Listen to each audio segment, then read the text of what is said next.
Bonjour et bienvenue pour cette nouvelle interview du rédacteur en chef du Membership Club.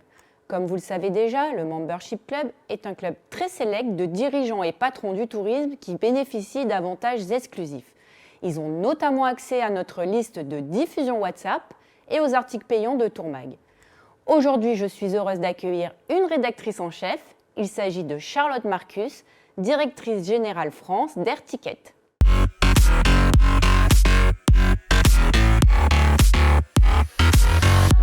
Charlotte, bonjour, bienvenue sur notre plateau. Bonjour Céline, merci de nous recevoir. Nous sommes ravis. Alors aujourd'hui, on vous accueille chez Tourmag. On va commencer par une question d'actualité. Comment se passe l'activité chez Air Ticket avec le conflit que l'on connaît au Moyen-Orient ? Eh bien, comme chez tout le monde, à peu près, c'est évidemment compliqué. On a une gestion au quotidien pour nos clients. Voilà, donc, nous travaillons avec les agences de voyage qui donc, ont leurs clients soit sur place, soit en partance. Et nous essayons, avec nos équipes évidemment de call center un peu partout, de les aider à rapatrier les gens, à faire partir ou pas partir, rembourser les billets. Voilà, c'est une gestion de crise depuis dimanche matin 1er mars. Qui n'est toujours pas stoppé et on continue. Bon, on a rapatrié, la plupart des clients évidemment sont rapatriés, mais on a encore beaucoup de gens qui veulent partir et qui ne peuvent pas partir. Et donc c'est une gestion de crise où il faut être en lien quotidien avec les compagnies aériennes pour connaître les politiques commerciales, savoir la manière dont on peut reprotéger les clients, leur proposer une autre alternative. Tout à fait. On récupère les mesures commerciales que les compagnies partenaires nous envoient tous les jours. On communique très largement le matin et le soir parce que ça bouge beaucoup. Donc 2 fois par jour, c'était pas de trop, surtout dans le début de la crise. Chaque jour, ça changeait. On communique auprès des agences de voyage, des partenaires, et puis on applique ces procédures, ces mesures commerciales des compagnies pour pouvoir annuler les billets, les rembourser ou reprotéger les passagers. Alors les tours opérateurs nous disent qu'il y a quand même un ralentissement des réservations. Est-ce que vous le ressentez également ? Oui, bien sûr. Bien sûr, on ressent le ralentissement des ventes. Les clients sont très attentistes, évidemment, pour des raisons qu'on connaît. On a beaucoup de clients qui partaient en Asie, qui passent par le Golfe, donc évidemment c'est stoppé. Bien sûr, on peut trouver des alternatives, mais aujourd'hui les gens ont peur de prendre des billets d'avion, de valider leurs vacances parce que très dans l'incertitude. Sans compter les histoires de pétrole aussi qui arrivent sur le marché français. Donc une période compliquée. C'est pas simple, c'est pas simple. Après, le secteur du tourisme est très résilient. Je pense que c'est pas la première ni la dernière crise. On a évidemment essuyé le Covid, mais on en a eu tant d'autres avant et on a toujours rebondi. Le marché est toujours reparti. Les clients sont repartis en vacances. C'est un mauvais moment à passer. On espère qu'il ne dure pas trop longtemps et que ça ne fasse pas trop de casse au passage pour tout le monde, voilà, nos partenaires et nos clients. Alors sur l'aérien, on parle beaucoup de hausse du billet d'avion, de prix. Il y a les surcharges carburant qui augmentent. Qu'est-ce que vous constatez, vous, du côté d'Air Ticket ? Eh bien, on constate, comme tout billettiste qui se respecte et distributeur aérien, que oui, la taxe sur le carburant augmente, donc le prix moyen du billet d'avion augmente, évidemment. Mais bon, il y a aussi tout un panel de choses annexes. Il n'y a pas que la surcharge carburant. Il y a évidemment les annulations de vol, les reprogrammations, les changements de cap de la compagnie aérienne et ou des clients. Donc il y a tout un phénomène de peur et d'attentisme qui fait que le travel est voilà, subi et secoué en ce moment. Après, au niveau des prix, oui, bien sûr, les prix montent. En revanche, je constate que pour les réservations, pour cet été, ça augmente. Pour tout ce qui est de l'année prochaine, les gens, je pense, vont pouvoir, j'espère en tout cas, se projeter sur d'autres vacances plus tard. Et les compagnies aériennes sont très agressives aujourd'hui sur le prix. Elles baissent leur prix pour pouvoir prévoir une reprise. Et on constate depuis quelques jours une baisse des prix, mais plus long terme. Plus long terme, très long terme. Alors, il y a 1 an à peu près, il me semble, vous avez subi une cyberattaque. Qu'est-ce que cela a changé chez Air Ticket ? Alors, ça a changé pas mal de choses. Oui, on a subi une cyberattaque sur le mois de mars et avril 2025, donc 2 mois complexes, mais en même temps très formateurs en interne. On a évidemment renforcé nos outils. C'est-à-dire qu'une fois qu'on a réussi à réparer ce qui avait été encapsulé, pas cassé, mais en tout cas abîmé et surtout difficilement utilisable.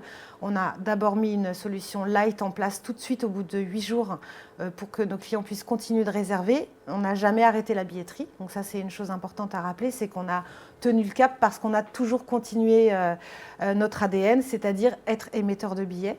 Ça, c'est une chose. Et puis surtout, on a renforcé tous nos outils en interne. Sécurisé avec le 2FA, donc l'installation d'un deuxième authenticator, un facteur générant un code sur une application et pas simplement un mail, par exemple. Ça aussi, on l'a sécurisé. Et puis surtout, tous nos process internes. C'est-à-dire que chacun, aujourd'hui, dans le groupe Air Ticket, est capable... Il y a toujours une erreur possible, mais on est très alerte sur le phishing, sur les emails frauduleux, etc. On a développé des outils en interne pour envoyer un système d'alarme instantané sur ce genre de choses. Et puis, il y a énormément de formation en interne et de communication sur qu'est-ce qu'un mail frauduleux et comment éviter d'impacter toute la boîte en un seul clic. Oui, donc vous avez vraiment reverrouillé tout le système. On a tout reverrouillé. On a réouvert tranche par tranche, c'est-à-dire petit par petit, chaque branche, en la verrouillant, en la sécurisant avant de la réouvrir. Le but pour tout le service informatique et la direction du groupe Air Ticket, c'était que ça ne puisse pas se reproduire. C'était vraiment le fer de lance de l'opération. Et aujourd'hui, on est plus fort que jamais, grâce à ça, finalement. Donc la cybersécurité, c'est un sujet qui est souvent abordé dans les congrès professionnels, mais on voit que malgré tout, le risque existe encore. Est-ce qu'il faut aller plus loin ? Oui, je pense qu'il faut former tout le secteur, tous les secteurs en général, mais on parle de notre secteur du travel aujourd'hui. Clairement, je crois sincèrement en la volonté de chacun d'être meilleur là-dessus et de se sécuriser, d'apprendre. Et je pense qu'il faut faire des colloques sur le sujet. Il faut former les agences de voyage à leur sécurité. Ne pas garder les codes comme ça à vue de tout le monde, mais sécuriser, utiliser des outils sécurisés. Nous, on a mis en place le 2FA justement pour que l'agence soit tranquille. On préserve ses datas. On préserve les datas de ses clients, on préserve évidemment la finance qu'il y a derrière, puisque une fraude engendre des conséquences économiques dramatiques potentiellement. Donc il faut les former, donc on leur explique, on les a contactés, on a fait beaucoup de communication sur le sujet. Et aujourd'hui, notre outil est très sécurisé. De par cette cyberattaque, on a appris en fait de ça aussi. Alors, Air Ticket, c'est les billets d'avion. Là, vous lancez un nouveau produit, AR360. Le package dynamique, est-ce que c'est un produit que vous souhaitez vraiment pousser désormais ? Tout à fait. On déploie, on avait une V1 sur le package dynamique au sein d'Air Ticket qui fonctionne, qui a fonctionné depuis quelques temps. Mais on avait besoin de moderniser l'outil, de moderniser le contenu et surtout de l'optimiser pour qu'il soit plus en adéquation avec le marché. Et c'est ce qu'on a fait. Donc AER360 on est en pilote sur plusieurs agences qui sont très très contentes. Et on le déploie dans les prochains jours, prochaines semaines, sur tout le marché français. Donc c'est un sujet important cette année. Donc qu'est-ce qu'on peut y faire concrètement ?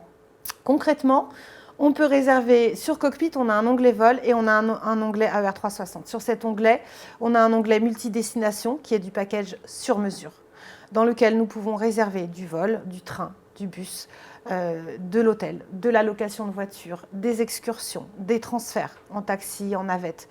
En fait, l'agence de voyage peut proposer du sur mesure à son client, tout en réservant sur une seule et même plateforme.